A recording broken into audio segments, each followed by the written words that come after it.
ആന്റിയോടല്ലേ ചോദിച്ചേ ഇദ്ദേഹം എന്തിനാ ഇവിടെ വന്നേ? മീര എവിടെ അത്യാവശ്യമായിട്ട് പോവല്ലേ? മീര പോയിക്കോളൂ. എനിക്കറിയാം ഇദ്ദേഹം എന്തിനാ വന്നേന്ന്. ജാതകം നോക്കാൻ വന്നതല്ലേ?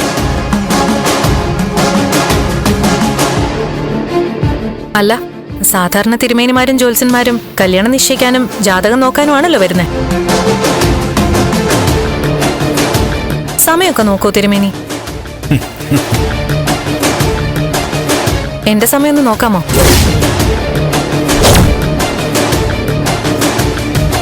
നോക്കിയിട്ട് കാര്യമില്ലെന്നാ തോന്നുന്നേ. മീര ചെല്ല്. ആന്റിക്ക് എന്താ ഇത്ര ധൃതി?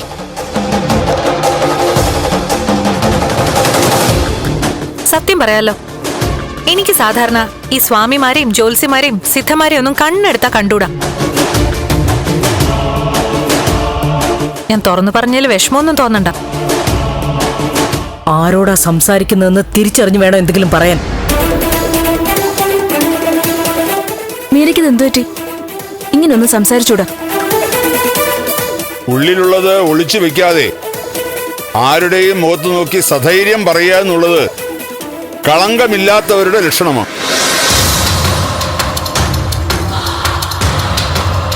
കുട്ടിക്ക് എന്നോടെന്തോ ചോദിക്കാനുണ്ടല്ലോ.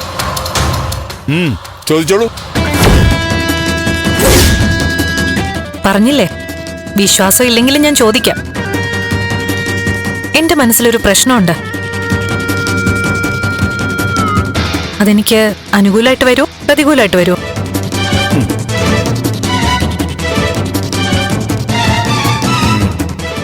ഞാനൊരു കഥ പറയാം. ഒരു കുട്ടി ഒരിക്കലൊരു സന്യാസിയെ പരീക്ഷിക്കാൻ തീരുമാനിച്ചു.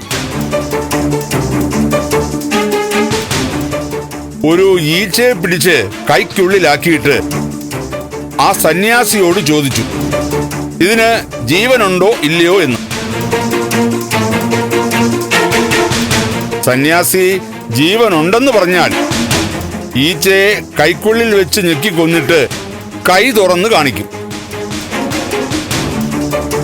ഇനി ജീവനില്ലാന്ന് പറഞ്ഞാലോ, കൈ തുറന്ന് ജീവനുള്ള ഈച്ചയെ കാണിക്കും. അപ്പൊ എന്താ സംഭവിക്കുക?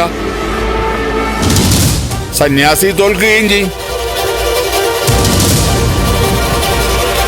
പക്ഷേ സന്യാസി പറഞ്ഞത് എന്താണെന്ന് കുട്ടിക്ക് അറിയോ? മകനെ, നിന്റെ ചോദ്യത്തിനുള്ള ഉത്തരം എന്റെ നാവിലല്ല, നിന്റെ വിരലുകളിലാണെന്ന്.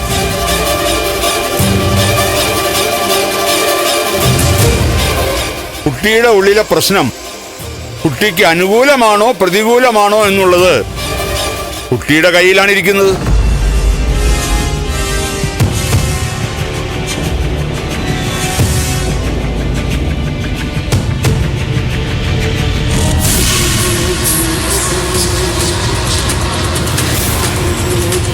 തിരുമേനി, മീര എന്റെ അടുത്ത ഫ്രണ്ടിന്റെ. ആ കുട്ടി പൊയ്ക്കോട്ടെ. മറ്റേ കുട്ടി എവിടെ? ദേവിക.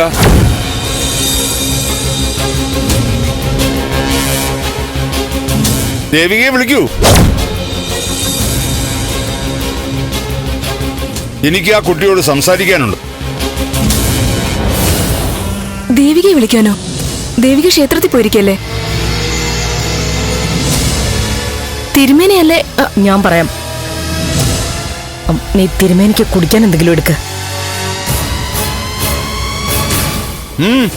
വേണ്ട,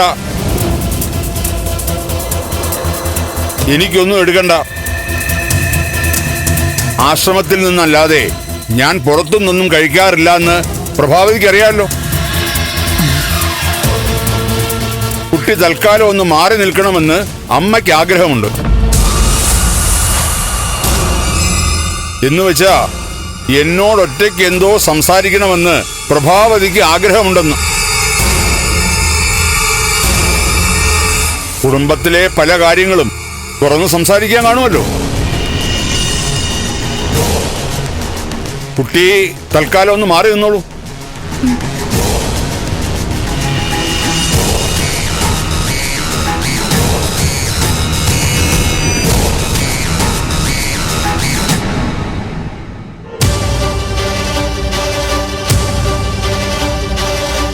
ദേവിക ഏത് അമ്പലത്തിലാ പോയിരിക്കുന്നത്? അത് തിരുമേനി വരട്ടെ, ഞാൻ കാത്തിരിക്കാം.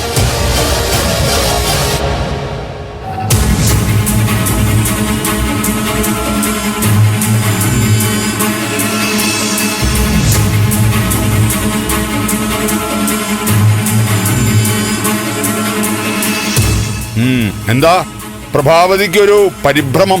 ആ ദേവിക ദൂരെ ഒരു ക്ഷേത്രത്തിൽ പോയിരിക്കുക തിരുമേനി.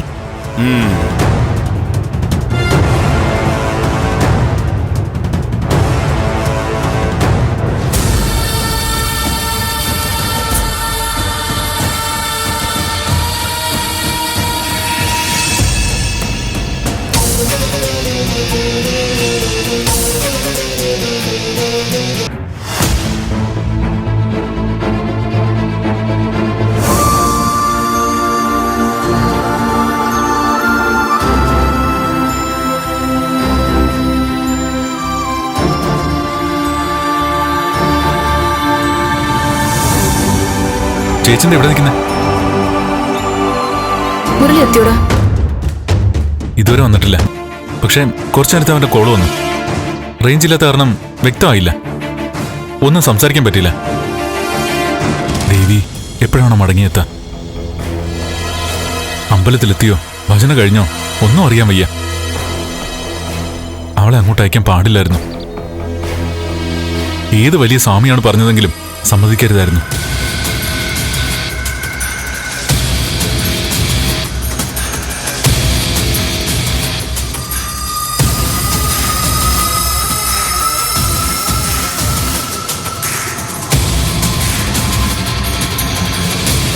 ആരുടെ ഈ കാർ ചേച്ചി? അച്ഛനെ കാണാൻ ആരെങ്കിലും വന്നോ? ബ്രഹ്മദത്തൻ തിരുമേനി വന്നിട്ടുണ്ട്. ബ്രഹ്മദത്തൻ തിരുമേനിയോ? ദേവിയെ കാട്ടിലേക്ക് പറഞ്ഞയച്ചാള് വീണ്ടും എന്തിനാ വന്നത്? ദേവി തിരിച്ചെത്തി കഴിഞ്ഞാ ഇനി വേറെ അങ്ങോട്ടെങ്കിലും പറഞ്ഞയക്കാൻ വേണ്ടിയിട്ടാണോ? ഇങ്ങനൊക്കെ പൂജ വേണമെന്ന് ഏത് ശാസ്ത്രത്തിലാ പറഞ്ഞിരിക്കുന്നത്? ഒന്ന് ചോദിക്കണമല്ലോ അയാളോട്. എടാ വേണ്ട, നീ അങ്ങോട്ട് പോണ്ട. ചേച്ചി വിട്ടെ, എനിക്ക് അയാളോട് 4 വർത്താനം പറയണം. എടാ നീ ഇവിടെ നിൽക്ക്. അമ്മയോട് മാത്രമേ അദ്ദേഹത്തിന് എന്തോ സംസാരിക്കാനുണ്ട്, അതുകൊണ്ടാണ് ഞാനും മാറി നിൽക്കുന്നത്. പ്രഭാവതി ഇതുവരെ ഒന്നും പറഞ്ഞില്ല. ചേച്ചി വിട്ടെ, ഞാൻ അയാളൊന്ന് കാണട്ടെ. നന്നാ, ഏതമ്പലത്തിലേക്കാ ദേവിക പോയിരിക്കുന്നതെന്നാ ഞാൻ ചോദിച്ചത്. അത് തിരുമേനി പറഞ്ഞ അമ്പലത്തിലേക്ക് തന്നെയാ ദേവി പോയിരിക്കുന്നത്.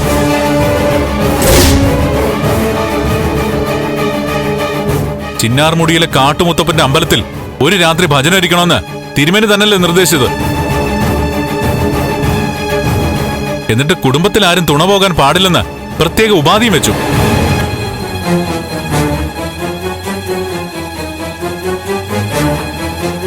അതൊരു കൊടും കാടല്ലേ തിരുമേനി? ഒരു പാവം പെണ്ണിനെ ഒറ്റയ്ക്ക് അങ്ങോട്ട് അയക്കാൻ തിരുമേനിക്ക് എങ്ങനെ തോന്നി? മനസ്സുരുകിയ തിരുമേനി ഞാനിവിടെ നിൽക്കുന്നേ. ബ്രഹ്മദത്തൻ തിരുമേനി ബ്രഹ്മജ്ഞാനിയായിരിക്കും, പക്ഷേ കണ്ണിച്ചോരയില്ല.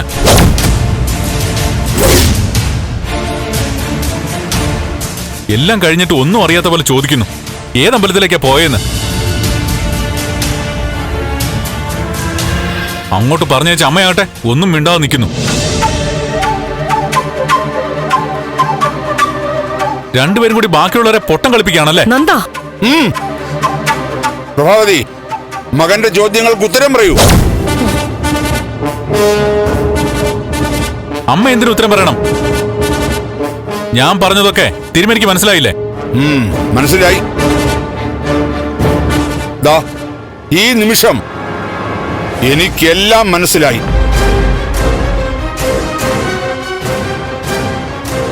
പൂർണ്ണമായും മനസ്സിലാക്കിയത് ഇപ്പോഴാണെന്ന് മാത്രം.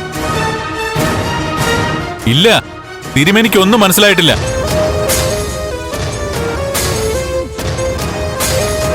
ഹൃദയങ്ങൾ കൊണ്ട് ഒന്നാവുന്നവര് അകന്നിരിക്കുമ്പോഴുള്ള വേദന തിരുമേനിക്കറിയോ? എന്തിനാ അവളെ കാട്ടിലേക്ക് അയച്ചത്?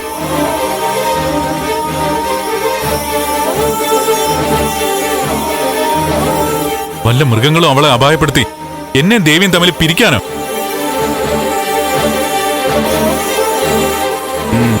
ദൈവം കൂട്ടി യോജിപ്പിച്ചവരെ പിരിക്കാൻ ആർക്കും സാധിക്കില്ല നന്ദൻ.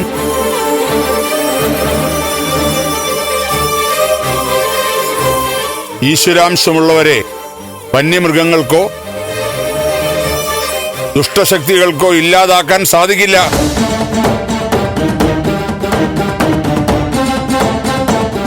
നന്മയെ നശിപ്പിക്കാൻ നോക്കുന്നവരുടെ ഉള്ളിലാണ് വന്യമൃഗങ്ങൾ വസിക്കുന്നത്.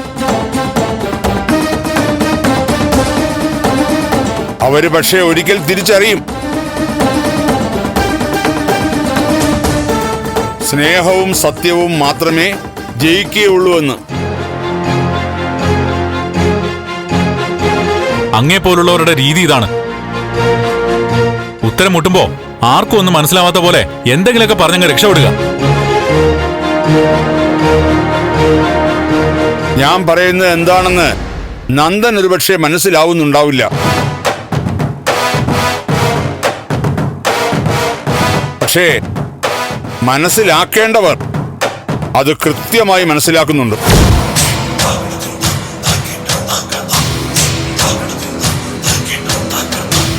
ചിലപ്പോൾ ഇതൊക്കെ ഈശ്വരന്റെ നിയോഗമായിരിക്കാം. ചിലർക്ക് തിരിച്ചറിവ് കിട്ടാനുള്ള ഒരു യാത്രയും കൂടി ആവാം ദേവിക നടത്തിയത്. ഞാൻ തിരുമേനോടൊന്ന് ചോദിച്ചോട്ടെ? വേണ്ട, ഇപ്പൊ ഒന്നും ചോദിക്കണ്ട. അങ്ങനെ എന്റെ ഭാഗത്തു നിന്നുള്ള ഉത്തരം പറയാനുള്ള സമയമായിട്ടില്ല. എന്ന് പറഞ്ഞാൽ എങ്ങനെയാ?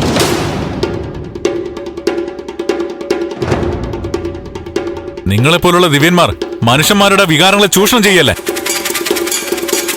നന്ദൻ നിർത്ത്. എന്തൊക്കെയാ നീ പറയുന്നേ? എനിക്കറിയണം. വേണ്ട, ഹേയ്. ഇങ്ങോട്ട് വരാനാ ഹേയ്. പറഞ്ഞത്. വരാൻ. ചേച്ചി. വാ ഇങ്ങോട്ട്. വിടൂ. നടക്ക്. പ്രഭാവതി, എനിക്കെല്ലാം മനസ്സിലായി കഴിഞ്ഞു. ഞാൻ വീണ്ടും പറയുന്നു, ആര് എത്ര നീചക്രിയകൾ ചെയ്താലും ഈശ്വരൻ ചേർത്ത് നിർത്തുന്നവരെ ആർക്കും പിരിക്കാനാവില്ല.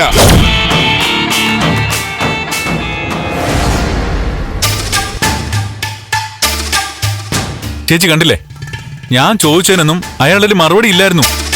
അരി എത്രാന്ന് ചോദിക്കുമ്പോ പയർ അഞ്ഞാഴി എന്നുള്ള മറുപടി. കാട്ടുമുത്തപ്പന്റെ കോവിൽ ചെന്ന് ഭജന ഇരുന്നാൽ ഉടലോടെ സ്വർഗത്ത് പോവാന്ന് പറഞ്ഞ് അവളെ അങ്ങോട്ട് അയച്ചത് ഈ മനുഷ്യനല്ലേ? എന്നിട്ട് ഇപ്പൊ ഒന്നും അറിയാത്ത പോലെ ചോദിക്കുന്നു ദേവി പോയ അമ്പലം ഏതാന്ന്. എന്ന് വെച്ചാ അവളെ വീണ്ടും എങ്ങോട്ടോ വനവാസത്തിന് വിടാനായിരിക്കും. നമുക്ക് മനസ്സിലാവാതിരിക്കാൻ വേണ്ടി വിചിത്ര രീതിയിലൊക്കെയല്ലേ സംസാരം.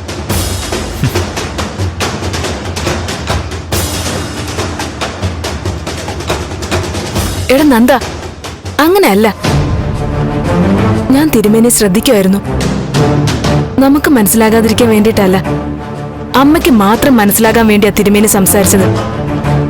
അങ്ങനെ എനിക്ക് തോന്നിയത്. ദേഷ്യമല്ല, എന്തോ ഒരു ബഹുമാനമാ എനിക്കിപ്പോ തിരുമേനിയോട്. ബെസ്റ്റ്. അങ്ങേരിപ്പം ചേച്ചിയെ വശത്താക്കിയിരിക്കുക. ചേച്ചി നോക്കിക്കോ, അകത്തിപ്പോ അങ്ങേരും അമ്മയും കൂടി വേറെന്തൊക്കെയോ ഗൂഢാലോചന നടത്തുകയായിരിക്കും.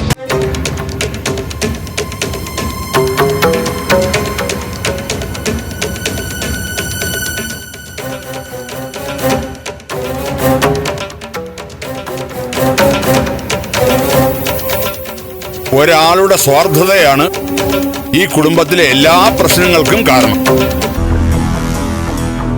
ആ സ്വാർത്ഥതയ്ക്ക് പിന്നിൽ ആരാണെന്ന് ഞാൻ പറയണ്ടല്ലോ. സാക്ഷാൽ ദേവിയെ പോലൊരു കുട്ടിയാണ് ദേവിക. ഈ വീടിന്റെ പ്രകാശമാണ് ആ കുട്ടി. ആ വെളിച്ചം കെടുത്തിയാൽ കെടുത്തുന്നവരുൾപ്പെടെ ഇരുട്ടിൽ നിൽക്കേണ്ടി വരും. പ്രഭാവതി, സ്നേഹിക്കുന്ന മനസ്സുകളെ വേർപിരിക്കാൻ നോക്കരുത്. നന്ദനെയും ദേവികയെയും ചേർത്ത് നിർത്തുകയാണ് വേണ്ടത്. തിരുമേനിയോടുള്ള എല്ലാ ആദരവോടും കൂടി ഞാൻ പറയാം, അതൊന്നും നടക്കില്ല തിരുമേനി. പ്രഭ ജീവിച്ചിരിക്കുമ്പോ അതൊന്നും നടക്കില്ല. നടക്കും, അത് നടന്നിരിക്കും പ്രഭാവതി.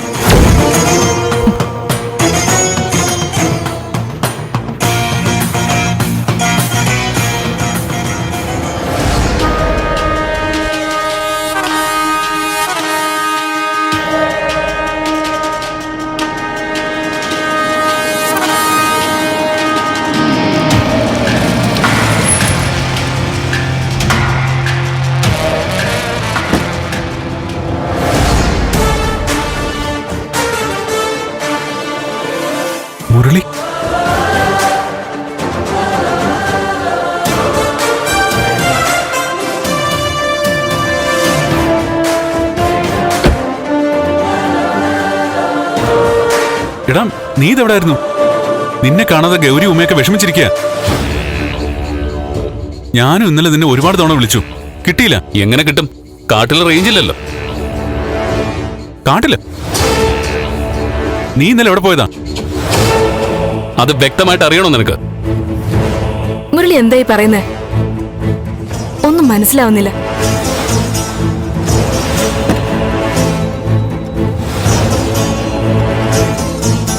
ആന്റി ആന്റി എവിടെ? ദേവി എവിടെ?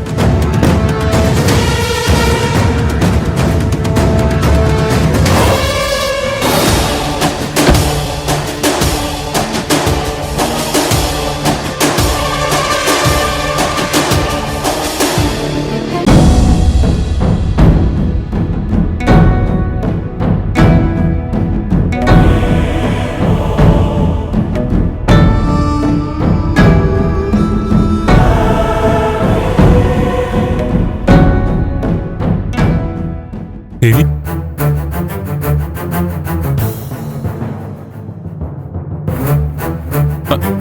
നിങ്ങള് മുരളി എങ്ങനെ നിങ്ങളെയും കൂട്ടി? മുരളീട്ടൻ വനത്തില് ഞങ്ങളുടെ കൂടെ ഉണ്ടായിരുന്നു.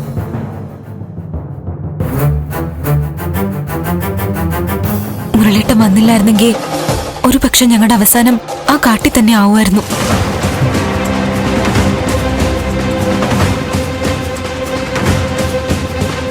നീ എന്താ ഈ പറയുന്നേ? എനിക്കൊന്നും മനസ്സിലാവുന്നില്ല. ആ, നിനക്ക് മനസ്സിലാവില്ല, പക്ഷേ നിന്റെ അമ്മയ്ക്ക് മനസ്സിലാവും.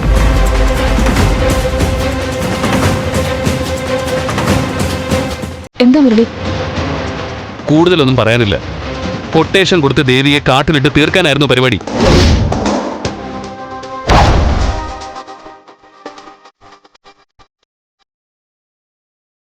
ഞാനിതാ തിരിച്ചു കൊണ്ടുവന്നിട്ടുണ്ട്. ഒന്ന് തെളിച്ച് പറ മുരളി. പറയാൻ ഒരുപാട് കാര്യങ്ങളുണ്ട് മോളെ. കാട്ടിൽ ഞങ്ങളെ ആക്രമിക്കാൻ ഏതോ കുറെ ഗുണ്ടകൾ വന്നു. ഏതോ ഗുണ്ടകൾ? പ്രഭയാന്റി അയച്ച ഗുണ്ടകളെന്ന് കൃത്യമായിട്ട് പറയണം.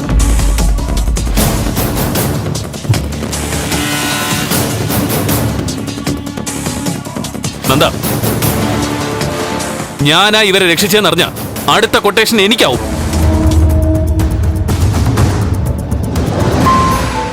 എടാ നീ എങ്ങനെ? ഞാൻ എങ്ങനെ എത്തി, എവിടെ നിന്നെത്തി, ആ വിഷയമൊക്കെ പിന്നെ സംസാരിക്കാം. കാട്ടുമുത്തപ്പന്റെ അമ്പലത്തിലെ ഭജനത്തിന്റെ കഥയുണ്ടാക്കി ഇവരെ കാട്ടിലയച്ചില്ലേ പ്രഭയാന്റിയും സ്വാമിയും?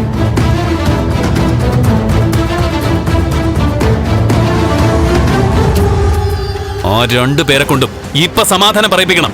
അതാ വേണ്ടത്. നീ വണ്ടി കയറ്, നമുക്ക് ആശ്രമത്തിലേക്ക് പോവാം. ബ്രഹ്മദത്തൻ തിരുമേനി അകത്തുണ്ട്. ഏ? തിരുമേനി വന്നിട്ടുണ്ടോ? ഓഹോ, വിജയം ആഘോഷിക്കാൻ വന്നതാവും. ആ തിരുമേനിയെ പിടിച്ച് പെരുമാറിയാലേ മണി പോലെ പറയും. ഞാനൊന്ന് കാണട്ടെ അയാളെ. മുരളി വേണ്ട. അത് പറ്റില്ല, എനിക്ക് കണ്ടേ പറ്റൂ. മുരളിട്ടാ പ്ലീസ് വേണ്ട. ദേവിക, നീ ഒന്ന് മിണ്ടാതിരിക്കുക. വേണ്ട മോനെ, വേണ്ട. അങ്ങേരോട് ഞാൻ ചോദിക്കാൻ തുടങ്ങിയതാ, അപ്പോ ചേച്ചി സമ്മതിച്ചില്ല. അദ്ദേഹം ഒരു നല്ല മനുഷ്യനാ, ഉറപ്പാ. എന്ത് നല്ല മനുഷ്യൻ? അയാൾ ഒരു കുറുക്കനാ.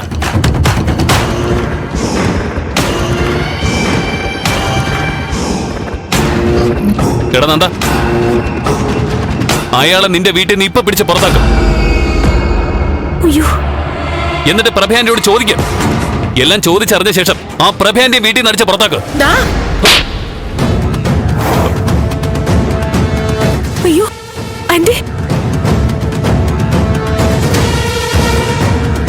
നീ ആരാടാ പ്രഭകുഞ്ഞിനെ അവഹേളിക്കാൻ? ആ ഗുണ്ടകളെ അയച്ചത് പ്രഭകുഞ്ഞാണെന്ന് നിനക്ക് തെളിവുണ്ടോ? ഉണ്ടോന്ന്?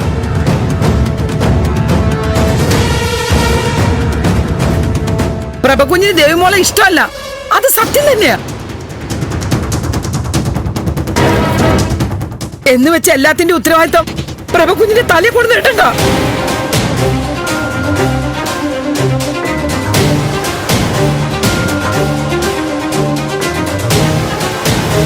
കണ്ടോടാ, നിന്റെ അമ്മയെ പറയുമ്പോ എന്റെ അമ്മയ്ക്ക് നോവുന്നത്.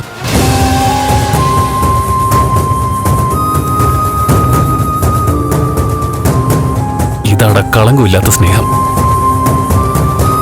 ഈ സ്നേഹം എന്ന് പറയുന്നത് കാശ് കൊടുത്താൽ കിട്ടില്ല. സ്നേഹിക്കാൻ പഠിപ്പിക്കണം നിന്റെ അമ്മയെ. വാ, നമുക്ക് തിരുമേനിയെ കാണാം. അമ്മേ, വണ്ടി കയറിക്കേ. മോനെ, ഞാൻ വൈകിട്ട് മര്യാദയ്ക്ക് കയറാനല്ലേ പറഞ്ഞത്?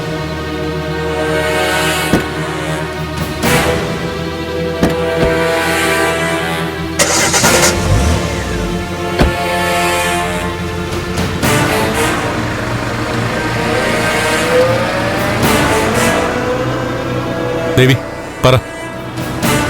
നടന്നു നോക്ക്, പറ. പറയാം. ആദ്യം എനിക്ക് തിരുമേനി ഒന്ന് കാണണം. അതിനു മുമ്പ് എനിക്ക് അയാളെ കാണേണ്ടത്. മുരളി പറഞ്ഞൊക്കെ നേരാണെന്ന് അറിയണം.